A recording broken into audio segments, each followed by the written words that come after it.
আজকে হলো দার্জিলিংয়ে আমাদের চতুর্থ দিন। আর আজকে আমরা এসেছি পশুপতি মার্কেট। যেহেতু ভালোই বৃষ্টি হচ্ছিল, তো ওই জন্য আমরা বেশি ভিডিও করতে পারিনি। সামনাসামনি থেকে একটুখানি কিছু কেনাকাটা করে চলে এলাম এখন আমরা মিরিকে। হালকা হালকা বৃষ্টি পড়ছে আর এখন বোটিং বলছে করা যাবে না, কারণ বৃষ্টির ওয়েদারে বোটিং এখন বন্ধ। ভিউটা দারুণ এনজয় করছি, ভিউটা দেখা। হ্যাঁ, ভিউটা তোমাদের একবার দেখাই, দাঁড়াও।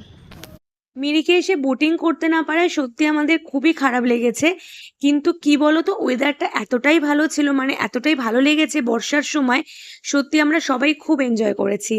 তারপরে একটা রেস্টুরেন্টে এলাম, এসে একটু কফি টফি খেলাম সবাই। খাওয়া দাওয়া করে একেবারে রাতের ডিনারটাও সেরে ফেললাম। আমরা ডিনারে নিয়েছিলাম ভেজ দম বিরিয়ানি, তার সাথে কাশ্মীরি পোলাও, পনির টিক্কা মশালা আর রায়তা, স্যালাড ওরাই দিয়েছিল। আর যেহেতু এখানে মাছ মাংস ডিম এ সমস্ত কিছু পাওয়া যায় না, তাই আমরা নিয়ে নিয়েছিলাম পনির টিক্কা মশালা। বেশ ভালোই লাগলো কিন্তু খেতে। তাহলে চলো আজকে মিনি ভ্লগটা এইটুকুই।